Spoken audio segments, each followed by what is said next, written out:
你是不是也曾经在夜深人静的时候，在心里偷偷问过老天爷，为什么有的人一生下来就住豪宅，享清福，而我辛苦拼命了一辈子，却还是个劳碌命？走到了人生的下半场，我们吃了很多苦，流了很多汗，把最精华的青春都奉献给了家庭和孩子。可是看看自己长满老茧的双手，再想想下个月的房贷和生活费，心里难免会涌起一阵难以言喻的酸楚。我们会觉得老天爷真不公平，难道投胎真的只是一场全凭运气的抽签吗？为什么做个好人，日子却过得这么难？其实弘一法师曾说过，这世上从来就没有无缘无故的相聚。今天我们就用佛法的智慧来拆解决定你今生起跑线的3把钥匙。看完今天的内容，你不仅会明白自己今生的剧本是怎么写出来的，你就会发现，其实只要心念一转，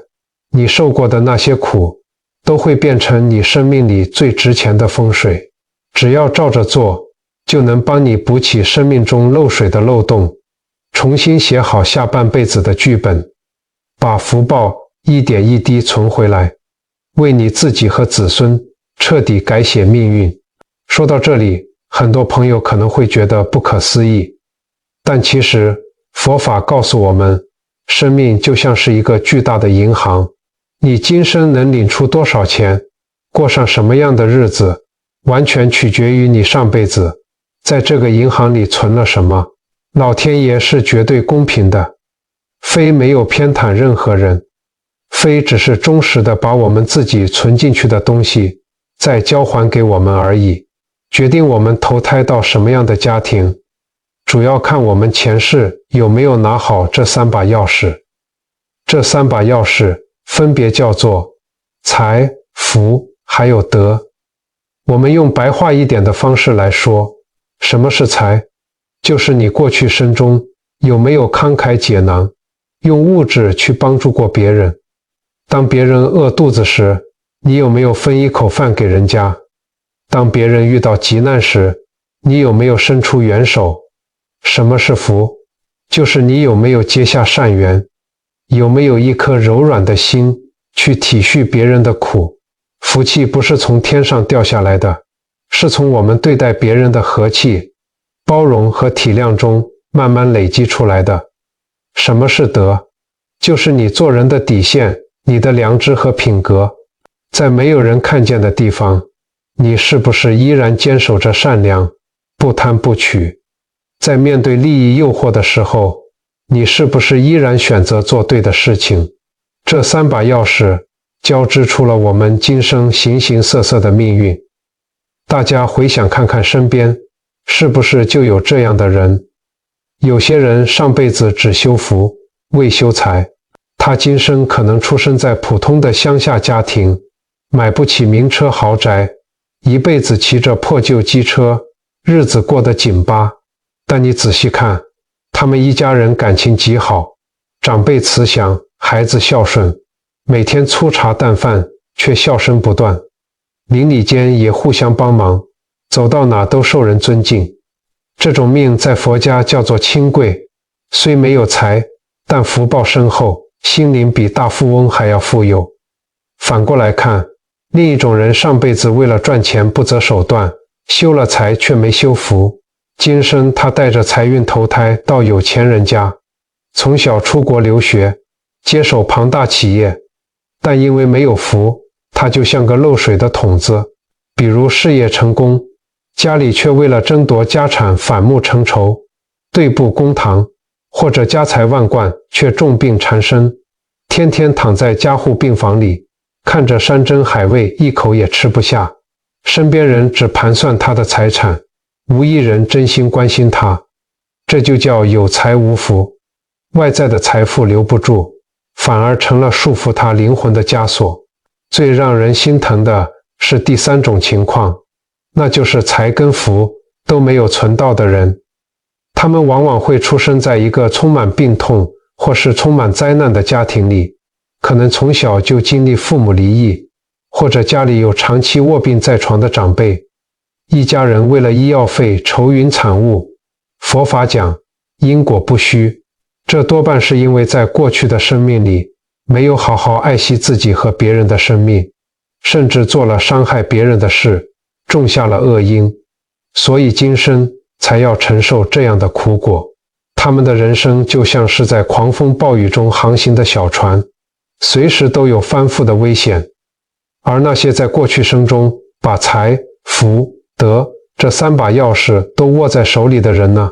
他们就会投身到积善之家。他们的父母不仅生活优渥，更重要的是有着极高的道德修养，从小教导他们要谦卑，要感恩，要懂得回馈社会。这样的孩子一生下来就带着纯净的磁场，注定是要来利益这个社会的。他们会用自己的资源去创办慈善机构，去帮助那些角落里需要帮助的人。所以，各位朋友，当我们明白了这层根本道理，我们就不会再去嫉妒别人的财富，也不会再去怨恨自己的出身了。一切的果貌似不公平，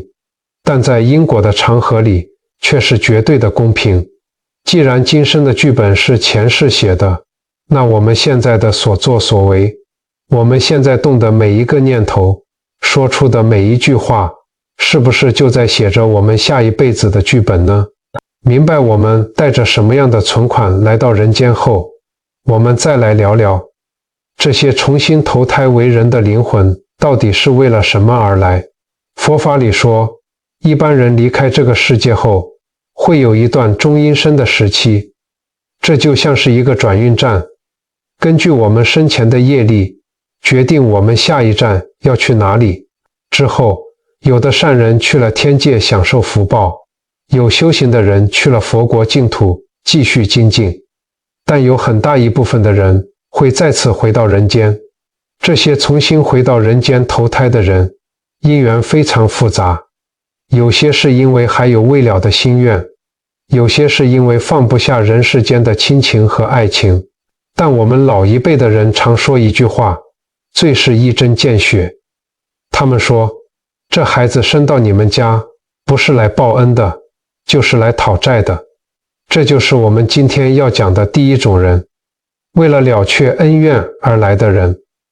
因缘的牵扯，就像是一张看不见的大网，把我们紧紧地绑在一起。我想跟大家说一个发生在我们传统市场里的真实故事。在南部的一个旧菜市场里，有一对卖素菜包的老夫妇，他们一辈子没有生小孩，生活过得很清苦。那个年代没有什么现代化的机器，每天清晨3、4点，天都还没亮，冷风呼呼地吹，这对老夫妇就要起来揉面团、剁高丽菜、生火烧水。他们的手上长满了厚厚的茧，脸上也刻满了岁月的风霜。但是这对老夫妇的心肠特别好，他们总觉得自己虽然穷，但比起那些无家可归的人，已经很幸运了。那几年，市场里常常会出现一位穿着破旧、默默化缘的老修行人。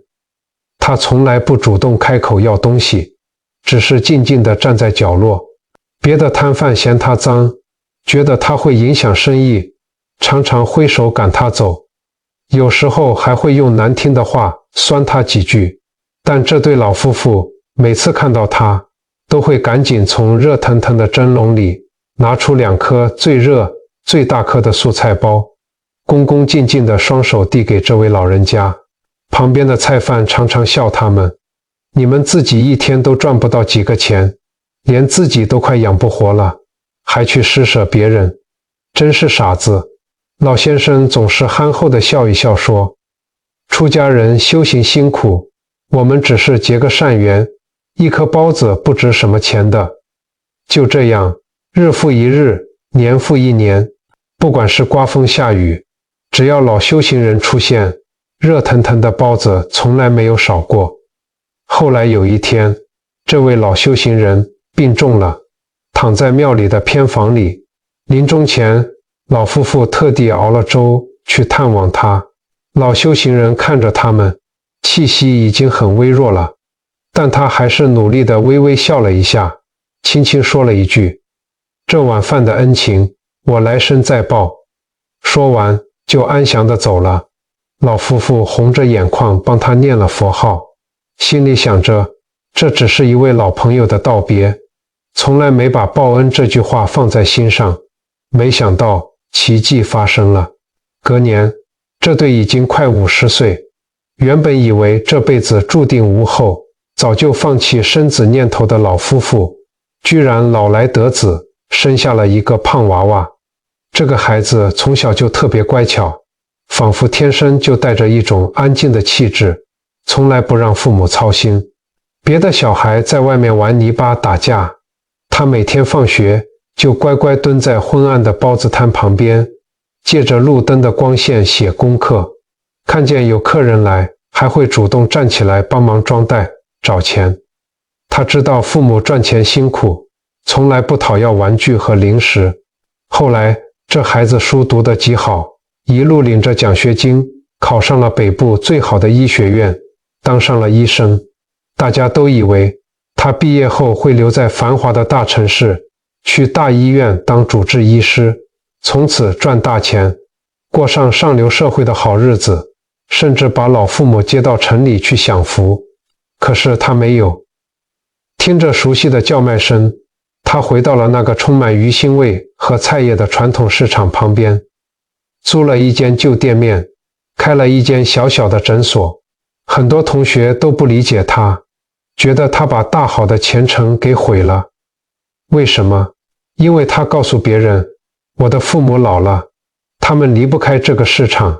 离不开这些老邻居，我要就近照顾他们。而且只要是市场里那些捡回收的老人家，或是家境不好的乡亲来看病，他常常连挂号费都不收，甚至还会自掏腰包买营养品给他们。大家都夸这对老夫妇好福气，积了阴德，生了个活菩萨来光宗耀祖。各位朋友，这个孩子就是佛法里说的标准的报恩儿。前世结的善缘，一颗热腾腾的素菜包，今生化为了报恩的骨肉，用一辈子的陪伴和孝顺来偿还。你看，善良不就是一个人最好的风水吗？你的善良或许在当下看不到回报，但它会在因果的土壤里生根发芽，最终结出最甜美的果实。但我们也要反过来看，除了报恩的，还有另外一种情况。如果你现在觉得你的孩子天天让你操心，败光了你的积蓄，甚至让你伤透了心，怎么讲都讲不听。我们这里以前就有一位阿春姨，她在街角卖了30年的阳春面，她把所有的钱都拿去给儿子还赌债，儿子在外面惹了事，她就哭着去跟人家下跪道歉。儿子没钱了，回来对她大吼大叫，她还是默默地把卖面的零钱塞给他。阿春姨常常跑到庙里哭诉，问菩萨为什么自己命这么苦。后来一位老法师告诉他，阿春啊，你这不是在爱他，你是在喂养他的心魔。你们前世有债务纠纷，他今天是来讨债的，但你用这种没有底线、溺爱的方式去还，只会让这笔业障越结越深，你们俩生生世世都要互相折磨。法师的话点醒了阿春姨，请你深吸一口气，在心里告诉自己，这可能是我前世欠他的，他是来讨债的。既然是来讨债的，我们就不要再用怨恨去面对他，更不要用没有底线的溺爱去纵容他，因为怨恨和盲目的执着只会让这个债越结越深。我们要学着用平常心去接纳，在心里默默地对他说，前世欠你的，我今生还你，但我不会再让你继续堕落。愿我们从此两清，不再互相折磨。我们要用慈悲的心去斩断这段恶缘，学会放手，让他自己去承担他该承担的因果。当你把这个讨债的观念转过来，明白了因果的运作，你的心瞬间就解脱了。你不再是一个受害者，而是一个正在结清过去账单的修行人。这就是佛法带给我们的智慧，一种能够让我们在痛苦中找到出路的智慧。说完了报恩与讨债，我们再来看看另外两种截然不同的灵魂。第二种人是刚从幽冥界受苦报尽，好不容易才重新投胎到人间的。他们在过去生中可能犯下了比较严重的过错，在地府经历了漫长而痛苦的惩罚，如今终于有了重新做人的机会。这类朋友往往一出生的起点就非常辛苦，他们可能会降生在贫穷的家庭，或者从小体弱多病，3天2头往医院跑。他们一生的命运都比较坎坷，做什么事情都阻碍重重，常常遭遇大大小小的意外，好像运气永远都比别人差一点。很多长辈会心疼地说，这孩子怎么这么难带，八字是不是太轻了？其实这是因为他们刚从幽冥界出来，身上还带着过去沉重的阴气，过去生累积的业障还比较重，所以他们可能会常常做噩梦，梦见一些可怕的场景，或是感召一些医学上找不出原因的病痛，到处求医问药都无法根治。如果您身边有这样的亲人，或者您自己刚好就是这样，请千万不要灰心，不要自暴自弃，更不要觉得老天爷在惩罚您。佛法告诉我们，吃苦就是在清了这笔苦，吃一分苦就消一分业。您现在承受的每一次病痛，每一次挫折，每一次被人误解的委屈，都是在帮灵魂消业障。这就像是在洗一件沾满了陈年泥巴的衣服，用力搓洗的时候虽然很辛苦，手会破皮会痛，但每搓一下，衣服就干净一分，水里的污垢就少一点。等到业障消除了，乌云散去了，阳光自然就会照进来，福报自然就会现前。所以面对苦难，我们要学会忍耐，学会欢喜接受，因为这是在为我们灵魂的大扫除。接下来我们要讲第三种人，这种人真的非常不可思议，他们的存在本身就是这个世界的福气，他们是从天界或者是佛国净土乘愿再来的灵魂，他们原本可以在天上享受无尽的福乐，但他们因为悲悯众生的苦难，发下了宏大的誓愿，选择再次回到这个污浊恶世。这些人回到人间，不是为了享受荣华富贵，也不是为了争权夺利，他们是带着使命来人间行善积德，度化众生，替老天爷办事的。他们的心性特别纯良，做人做事光明磊落，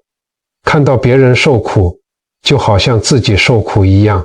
大家千万不要以为乘愿再来的菩萨一定都是那些高高在上做大事业的伟人，或者是坐在法座上讲经说法的高僧大德。其实他们往往就隐藏在我们最平凡的街坊邻居里，用最朴实无华的方式实践着菩萨的道。在南部乡间曾经有这么一位阿伯，他一辈子不识字，连自己的名字都写得歪歪扭扭。他总是穿着一件洗得发黄、薄薄的汗衫，脚上踩着一双蓝白拖鞋，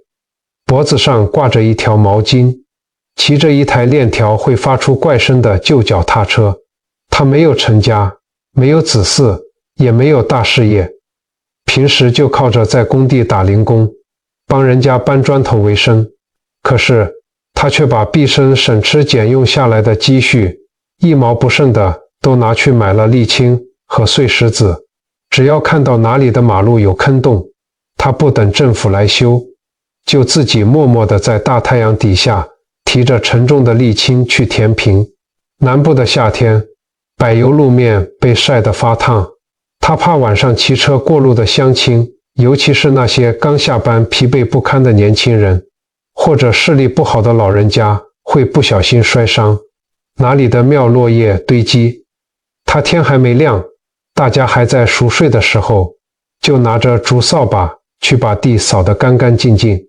让大家早上去拜拜的时候心里觉得清静。很多邻居笑他傻，说他自己都吃不饱了，还去管这些闲事。有时候他刚补好一个洞，骑车经过的人连看都不看一眼，甚至还有人嫌他挡路，按他喇叭。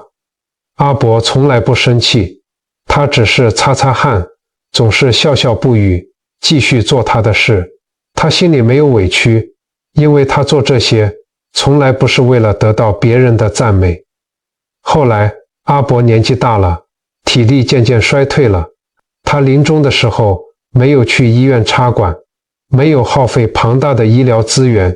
也没有受什么病痛的折磨。就在一个宁静的下午，他坐在自己家门口的竹藤椅上，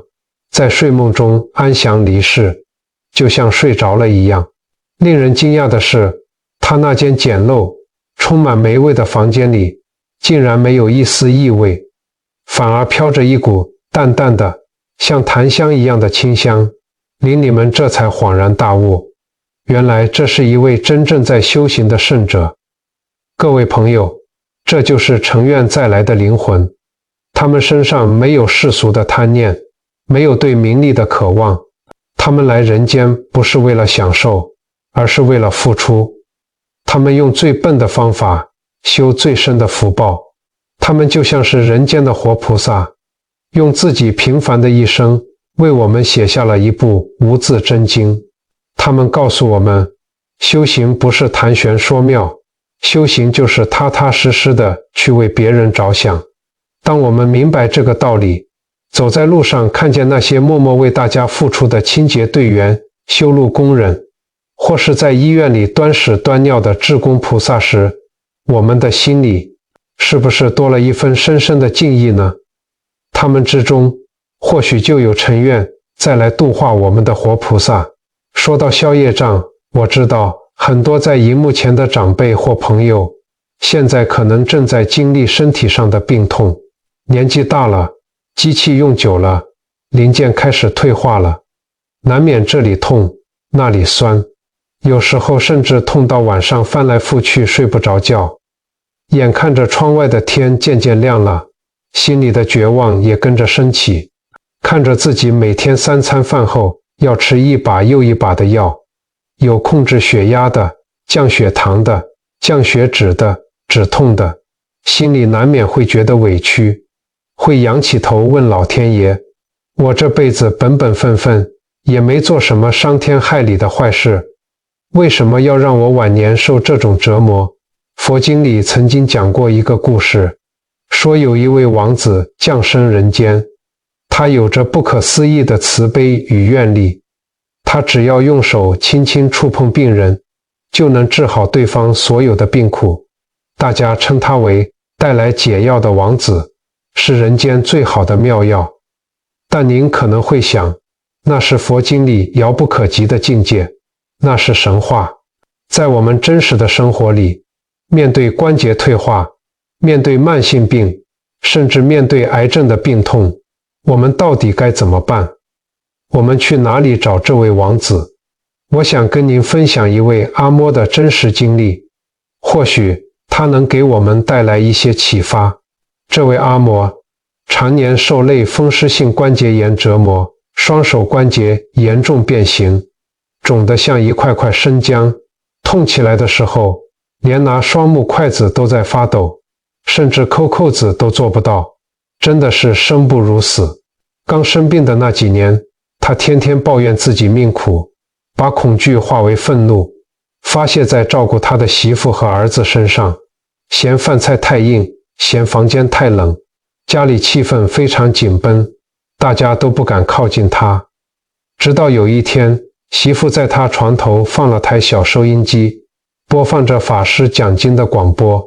他静静听着，慢慢明白了一个道理，世间一切都是因果，所有的病苦都是因果里的业考，是来帮我们了结过去生中宿债的。他突然醒悟了，看着自己变形的双手，流下忏悔的眼泪。他转念一想，既然身体都在痛，抱怨是痛，发脾气还是痛，还让爱我的人跟着痛苦，那我不如痛得有价值一点，不能再这样消耗下去了。从那之后，他不再抱怨，他开始忍着痛，拄着拐杖，慢慢走到附近医院的安宁病房去当志工。他没有什么神奇的医术，只是走到那些癌症末期，痛得在床上打滚哀嚎的病人床前，他用那双严重变形丑陋不堪的手轻轻握着他们因害怕而冰冷的手，温柔地像安抚婴儿一样说：乖，我知道很痛，真的很痛。阿嬷，我也在痛，我的手每天都在痛。但是我们把心安下来，不要怕，心量放宽，心里念着阿弥陀佛，心就不痛了。奇迹的是，只要有阿嬷在的病房，哀嚎声真的就会慢慢减少。病人看到他那双扭曲的手，知道他是真真切切懂得他们的痛。再看看他脸上慈祥平静的笑容，感受到那股安定的力量，心里瞬间就得到了极大的安慰。他们跟着阿嬷一起念佛，把对死亡的恐惧和身体的执着慢慢放下了。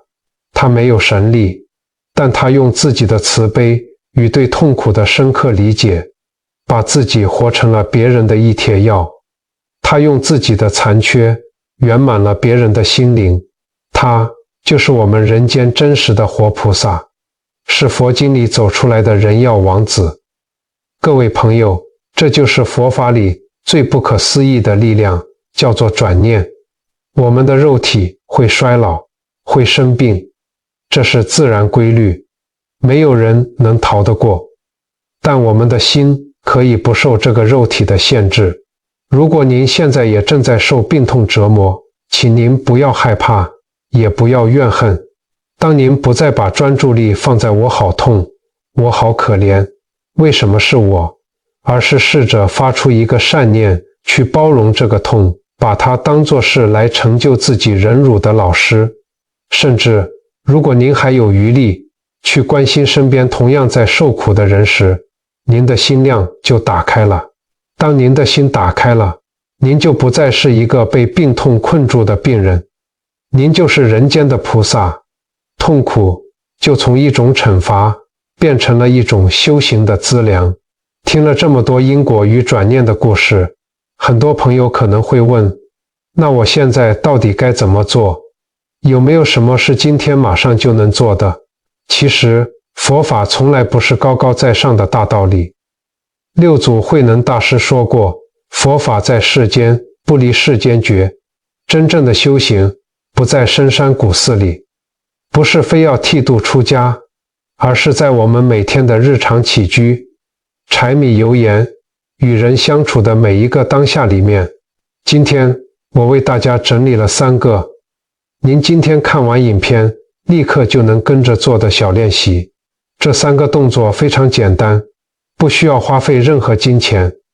但只要您愿意每天做，就能慢慢修补您生命里的漏洞，把过去漏掉的福报一点一滴存回来，为自己和子孙累积财福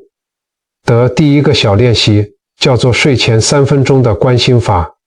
每天晚上躺在床上准备睡觉前，不要马上滑手机，闭上眼睛，把今天遇到的人、发生的事在脑海里快速回放一遍。如果今天有人惹您生气，或者您跟老伴因为谁洗碗吵了架，跟孩子因为观念不同有了摩擦，请您在心里默默对他说一句，如果是过去欠你的，我甘愿还你；如果是你不对，我原谅你。然后深呼吸3次，想象那些不愉快的情绪随着吐气排出体外，把所有的恩怨情仇都留在今天，绝对不要带到明天。带着清净没有挂碍的心入睡，这就是最好的改运。第2个练习叫做嘴巴就是最好的聚宝盆。我们刚刚说福气是存出来的，最简单存福气的方法就是布施善语。俗话说，好话一句三冬暖。很多时候我们心是好的，但嘴巴太利，像刀子一样伤人。从明天早上开始，去菜市场买菜，多给摊贩一个微笑，说声谢谢。老板，你的菜真漂亮。家人帮您倒杯水，也给个笑容，说声辛苦了。不要总是挑毛病，嫌东嫌西，不要把抱怨和叹气挂在嘴边。老一辈说，常叹气会把福气叹走，这是有道理的。当您每天口吐莲花，讲出来的都是鼓励、温暖别人的话，您周围的磁场就会变得非常祥和。这不花半毛钱，却是在为自己积累无量的福报。第三个练习叫做接纳当下的转念。我们常说，人比人气死人。人的烦恼80%都来自于比较。当您走在路上，心里又开始觉得不平衡，羡慕亲戚的房子比较大，羡慕邻居的孩子比较会赚钱，羡慕别人可以常常出国去玩的时候，请您立刻打断这个念头，在心里坚定地告诉自己，别人有别人的因果，别人前世存的钱比较多，我有我的福报。我现在虽然平淡，但我拥有健康的身体和宁静的心。接纳自己现在拥有的一切，不管是好是坏，这都是最适合我今生修行的安排，是我必须要完成的功课。当您停止了内心的抱怨与无谓的消耗，您生命里那个漏水的桶子就被牢牢地补起来了，福气自然就会慢慢聚拢。这3个小动作是不是很简单呢？不用花钱请人去改风水，不用去买什么昂贵的开运物品，因为只要您的心正了，您自己就是家里最好的风水。各位朋友，今天我们聊了这么多，从前世的因果聊到今生的剧本，从报恩讨债的种种纠葛聊到消业与成愿的宏大誓愿，也聊了如何在病痛与日常琐事中找回内心的平静。其实不管您今生拿到了什么样的剧本，不管您现在是住在繁华都市的豪宅里，还是住在偏远乡下漏水的铁皮屋里，不管您现在是身体健康，健步如飞，还是正在病床上受着病魔的考验，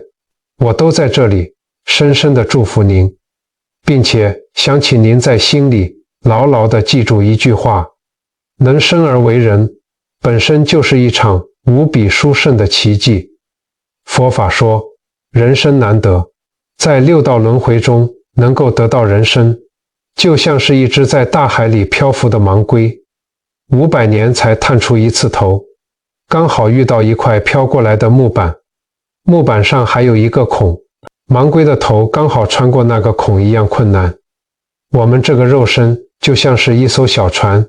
载着我们的灵魂渡过生老病死的漫长河流。这艘船或许因为岁月的侵蚀有些破旧，或许正在经历狂风暴雨的侵袭，但只要我们的手里还紧紧握着善良这块罗盘，只要我们的心还向着光明，我们就不会迷失方向，终能抵达平静的彼岸。如果过去的我们因为不懂得因果，没有存下足够的福报，导致今生的起跑线比别人低，生活过得比别人艰辛，请您千万不要气馁，因为命运从来不是写死的，剧本是可以修改的。前世的因虽然结了今生的果，但我们当下的每一个善念，每一句温暖的好话，每一次对别人的包容与退让，都在我们的生命银行里存下新的福德，都在种下未来不可思议的善因。您的每一次转念，每一次选择放下怨恨去原谅，都在真真实实地改写您命运的剧本。人生的种种苦难，不是为了要把我们打倒在泥地里爬不起来，而是为了要把我们从沉睡中唤醒。那些曾经伤害我们、背叛我们的人，那些日夜折磨我们的病痛和挫折，换个超越世俗的角度来看，他们都是来成就我们的菩萨。他们用逆境、用痛苦，逼着我们放下对这个虚幻世界的执着，逼着我们学会宽容与理解，逼着我们把狭隘的心量一点一滴地撑大。当您的心量大到可以包容世间一切的苦难与不公的时候，这个世间就再也没有任何东西可以伤害您了，因为您的心已经像虚空一样广阔。在今天节目的最后，我想邀请荧幕前的每一位朋友，不管您现在是在客厅里，还是在公车上，跟我们一起做一件非常有意义的事。佛家常说，万法唯心造，心念的力量是无远弗届的。当很多人在同一个时刻共同发出一个清净的善念时，这股力量会汇聚成河，形成一个不可思议的巨大磁场，能够化解世间的戾气。现在就请您滑动一下荧幕，在下方的留言区写下您对自己、对家人或者是对这个世界的祝福。您可以写下愿我的老伴和家人平安健康，您可以写下愿世间所有的病痛与苦难都能早日消除，您也可以简单的留下阿弥陀佛，或者是一句充满温度的感恩。请您千万不要小看这一句简短的留言，当1000个人、10000个人都在这里留下善言与祈福的时候，这个虚拟的留言区就会变成一个真实存在、充满正能量的福田。每一个因为心情低落、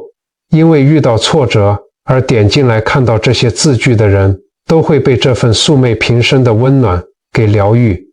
重新找到生活下去的勇气。而这份您无私给出去的光明，